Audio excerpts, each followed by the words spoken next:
नमस्कार, मैं हूँ शमशी फिरदौस। इनकलाब हिंदी में आपका स्वागत है। आज उत्तर प्रदेश में एसआईआर की लिस्ट जारी हुई है और इलेक्शन कमीशन ने भी प्रेस कॉन्फ्रेंस जारी कर दिया है। इस बीच लोगों के बीच मन में कई सारे सवाल हैं कि अपना नाम कैसे चेक करें और अगर नाम वहाँ पे नहीं है तो कैसे चेक करें। तो हमारे साथ इन सभी सवालों का जवाब देने के लिए इनकलाब हिंदी के रिपोर्टर कामरान सैफ मौजूद हैं, जिनसे हम इन सभी सवालों के जवाब जानने की कोशिश करेंगे। ये समझे आपने बिल्कुल सही कहा कि बहुत सारे लोगों के मन में ये शंका है कि हम किस तरीके से हम अपना नाम चेक कर सकते हैं और इसको लेकर बहुत सारे चीज़ें जो लोगों के अंदर अफवाह रहती है, तो उसको डाउट सबसे आसान है कि आप अपने मोबाइल फ़ोन से या आप अपने लैपटॉप से आसानी से आप अपना नाम चेक कर सकते हैं। अगर आपका नाम कट गया है तो उसका भी सॉल्यूशन हम देखेंगे, किस तरीके से हम अपना नाम जुड़वा सकते हैं और उसकी अंतिम तिथि क्या है। पहले हम ये समझ लेते हैं कि हम किस तरीके से अपना नाम चेक कर सकते हैं, उसका पीडीएफ जो है उसको डाउनलोड कर सकते हैं। बहुत ही सिंपल और बहुत ही आसान तरीके में आइए हम समझते हैं। जैसे अगर आपके पास फ़ोन है तो आप फ़ोन में आप खोल लो, 3 डॉट पे जाकर आप डेस्कटॉप मोड कर लेना। और अगर आपके पास लैपटॉप है तो लैपटॉप पे बहुत आसान तरीके से आप चेक कर सकते हैं। जैसे गूगल सर्च पे आप जाइए, वहाँ पर इलेक्शन कमीशन के कई सारे वेबसाइट्स हैं, लेकिन हमें जो चेक करना है वो voter.eci.gov.in पर आप देख लीजिए। जैसा कि आपको सामने दिख रहा है, आप बिल्कुल यही सर्च कर लीजिएगा। हम इसको सर्च कर लेते हैं। जब हम इस पे क्लिक करते हैं तो इस तरीके का इंटरफेस दिखता है। हम इस पे फिर क्लिक करेंगे, उसके बाद इस तरीके का पूरा दिख जाता है। लेकिन हमें बहुत ज़्यादा डीप में नहीं जाना है, एक-एक नाम ढूँढने के बजाय सबसे आसान तरीका ये है कि डाउनलोड, ये आप जो कर्सर देख पा रहे होंगे, इस पर हम क्लिक करेंगे। यहाँ से आपको पीडीएफ आसानी से डाउनलोड हो जाएगा। जैसे हमने क्लिक किया, यहाँ पर खुल के आता है। तो हम उत्तर प्रदेश एसआईआर की बात कर रहे थे, उसकी लिस्ट की बात कर रहे थे, तो हम उसको कर लेते हैं। उत्तर प्रदेश ये आपके नीचे आएगा, बिल्कुल नीचे से 3rd नंबर पे उत्तर प्रदेश पे गए हम। उसके बाद 2026 का ही हम चेक कर रहे हैं। अगर आपको 2003 का करना है तो आप 2003 का देख सकते हैं या पहले की लिस्ट देख सकते हैं। फिर तीसरे नंबर पे आपका आएगा एसआईआर ड्राफ्ट रोल 2026, हम 2026 ही रहने देते हैं। डिस्ट्रिक्ट आपको सेलेक्ट करना होगा, आपका जो भी डिस्ट्रिक्ट हो। जैसे कि हम अगर ले लेते हैं आगरा, सबसे पहले हमें दिख रहा है, हम वो ले लेते हैं। आपका जो डिस्ट्रिक्ट होगा वो आप अपने से सेलेक्ट कर सकते हैं। उसके बाद आपका असेंबली यानी कंस्टिट्यूएंसी जो है वो आप सेलेक्ट कर लीजिए।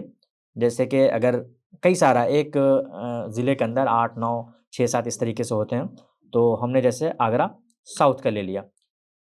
उसके बाद यहाँ लैंग्वेज का आता है ऑप्शन, हमने हिंदी रहने दिया है। अगर आपको कुछ और लैंग्वेज में अगर देखना हो तो आप देख सकते हैं। फिर हम डालेंगे कैप्चा, जैसे कि यहाँ सामने कैप्चा आपको दिख रहा है। इसको बहुत ही केयरफुली डालना है, जो है आपको उसे ही डालना है। इसमें ज़रा बड़ा अगर गलती होगी तो रिज़ल्ट सही नहीं आएगा। हमने डाल लिया ये। अब यहाँ पर आप नीचे की तरफ देखेंगे तो यहाँ आपका जो बूथ नंबर है वो होगा, तो आप अपना बूथ सेलेक्ट कर लीजिएगा, जो भी हो आप सर्च कर सकते हैं या यहाँ से नीचे की तरफ देख सकते हैं। जैसे कि मैं पहला कर ले रहा हूँ। उसके बाद यहाँ हम डाउनलोड पे जाएंगे और उसके बाद ये हमारा डाउनलोड हो चुका है और यहाँ पर आपको ये पूरी लिस्ट मिल जाएगी।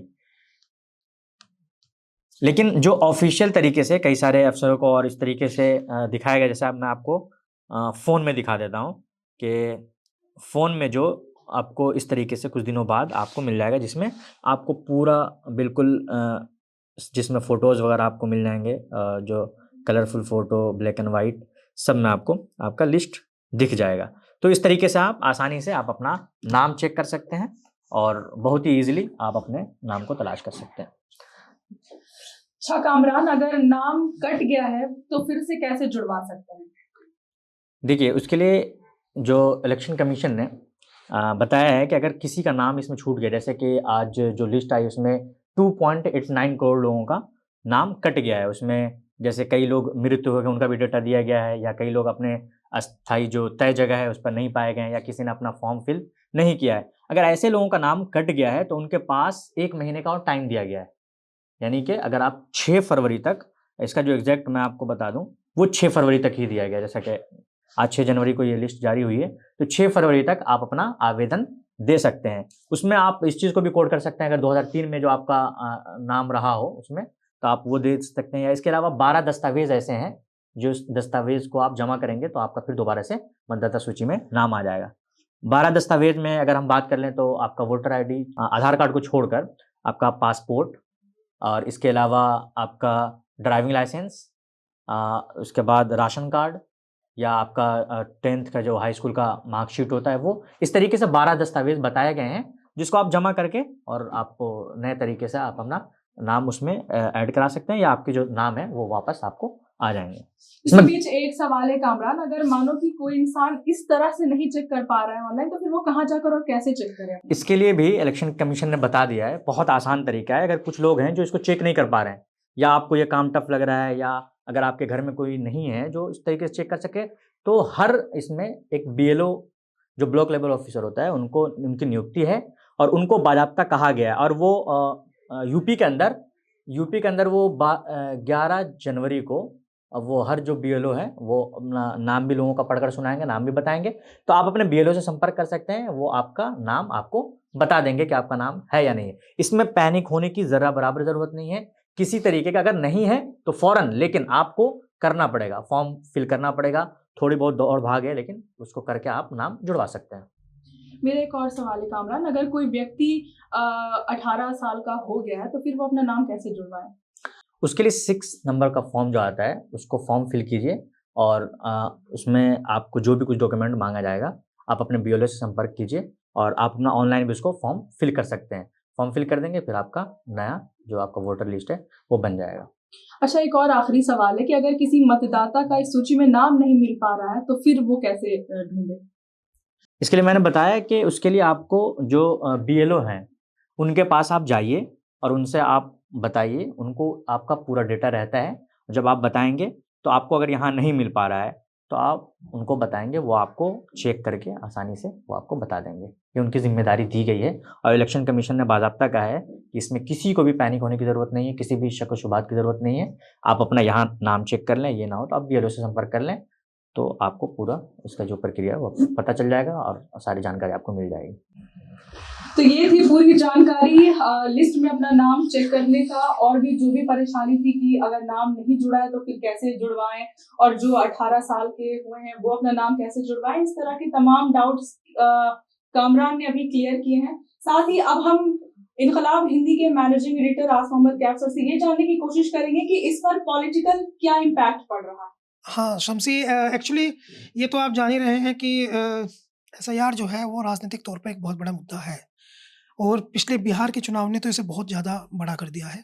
इतना बड़ा कर दिया है कि अपोज़िशन के लोग ये मान रहे हैं कि बिहार चुनाव में हार की एक बहुत बड़ी वजह एसआईआर भी है और भी बहुत सारी वजह हैं। लेकिन जो सबसे बड़ी वजह है वो एसआईआर है। बहुत ज़्यादा पैनिक जो है वो पश्चिम बंगाल में भी लोग हैं। उत्तर प्रदेश में भी इस तरह की सिचुएशन है। जैसे हम देख लें, एक डाटा के अनुसार 2 करोड़ 89 लाख वोटर कटे हैं। अगर हम इसको थोड़ा गहराई में चले जाएँ तो पता चलता है कि उनमें से 85 लाख वोटर वो हैं जो अनट्रेसेबल हैं। 45 लाख वोटर वो हैं जिनकी डेथ हो चुकी है। लेकिन जो बड़ी संख्या है 85 लाख वोटर की, इन 2 करोड़ 89 लाख वोटर में वो 85 लाख वोटर वो हैं जिनके बारे में बताया जा रहा है कि वो अनट्रेसेबल है। लगभग 24 लाख वोटर के बारे में बताया जा रहा है कि उनके एसआईआर के फॉर्म पे साइन नहीं आए। तो वो हस्ताक्षर करने योग्य नहीं थे, अंगूठा लगाने के लिए ज़रूरी पैड नहीं था उस समय, या उनकी जगह एक घटना इसमें आई थी कि एक महिला पर मुकदमा हुआ था जिसके 2 बेटे विदेश में नौकरी कर रहे थे। तो किसी अन्य ने उस पर साइन कर दिए थे। तो साइन जिन्होंने नहीं किए हैं, ऐसे 24 लाख लोग हैं जिन्होंने साइन नहीं किया, तो ये एक इश्यू है। 85 लाख ऐसे हैं जो अनट्रेसेबल है। तो अपोजिशन इन सब बातों को ध्यान में रखेगा।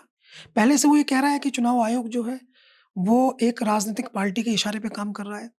उनके जो आरोप हैं और अधिक मुखर होंगे। पश्चिम बंगाल और बिहार जैसी स्थिति उत्तर प्रदेश में बॉर्डर के ज़िलों में आ सकती है। उत्तर प्रदेश के जो बॉर्डर के ज़िले जो बिहार से मिलते हैं या नेपाल से मिलते हैं, पूर्वांचल के जो जनपद हैं वो, वहाँ बहुत समस्याएँ राजनीतिक तौर पे आएँगी। हालाँकि आज मैंने प्रेस कॉन्फ्रेंस देखी जो चुनाव आयुक्त उत्तर प्रदेश है रणदीप रिनवा, उन्होंने जिस तरीके से समझाया, बताया, उन्होंने एक लाइन उसमें ये भी बोली कि हम चाहते हैं कि सत्ताधारी पार्टी जो है उनके पास में हर फील्ड में कार्यकर्ता है। तो उनका जो हर फील्ड में कार्यकर्ता है वो सहायता करे कि अगर कुछ छूट गया है, कुछ रह गया है, नए वोट ऐड नहीं हो पाए हैं, कोई कट गया है, जबकि वो उपस्थित है, तो उसको वो मौका दे रहे हैं कि वो फिर से एडजस्टमेंट अपना करा ले। एक फॉर्म 6 है, एक 8 है, अलग-अलग उसका डेटा आपने सब बता दिया है। तो उसके अनुसार वो पुनः प्रयास कर सकता है। इसलिए नियत इसमें इम्पोर्टेंट है। अगर चुनाव आयोग की नियत ईमानदारी की है, तो मुझे लगता है कि कोई समस्या नहीं आएगी। लेकिन अगर वो पॉलिटिकली इम्प्रेस है, कहीं से पॉलिटिकली मोटिवेटेड है, तो फिर मुझे लगता है कि अपोज़िशन इसको पैनिक है अपोज़िशन बिहार के चुनाव के बाद। बंगाल में भी इसको लेकर के काफ़ी कुछ बात हो रही है। अब ये भी स्पष्ट है कि राजनीतिक सवाल आपने पूछ लिया, तो उत्तर प्रदेश में राजनीतिक चुनाव अ, शुरू हो चुका है। तो राजनीतिक तौर पर आप समझें तो ये पहला दिन है, आज का दिन। 2027 में चुनाव है, लेकिन आप ये मान लीजिए कि आज के दिन उत्तर प्रदेश में चुनाव की रणभेरी बज चुकी है। आज से चुनाव उत्तर प्रदेश में लगभग, ऑफ़िशियली नहीं, अनाधिकृत तौर पर चुनाव लगभग घोषित हो चुका है। एक तरह से इलेक्शन कमीशन चुनाव होने से 3 महीना पहले, 4 महीना पहले बताएगा कि कौन-कौन, कैसे-कैसे, कहाँ-कहाँ शेड्यूल जारी करेगा। लेकिन राजनीतिक दलों के लिए ये घंटी है, आज एक बड़ी बेल बजी है कि अब आप चुनाव के मोड में आ चुके हैं। तो एसआईआर निश्चित तौर पे एक महत्वपूर्ण भूमिका, इसका बहुत बड़ा राजनीतिक असर होगा। तो ये थी एसआईआर से जुड़ी तमाम जानकारी। ऐसे और अपडेट्स जानने के लिए बने रहें इनकलाब हिंदी के साथ। धन्यवाद।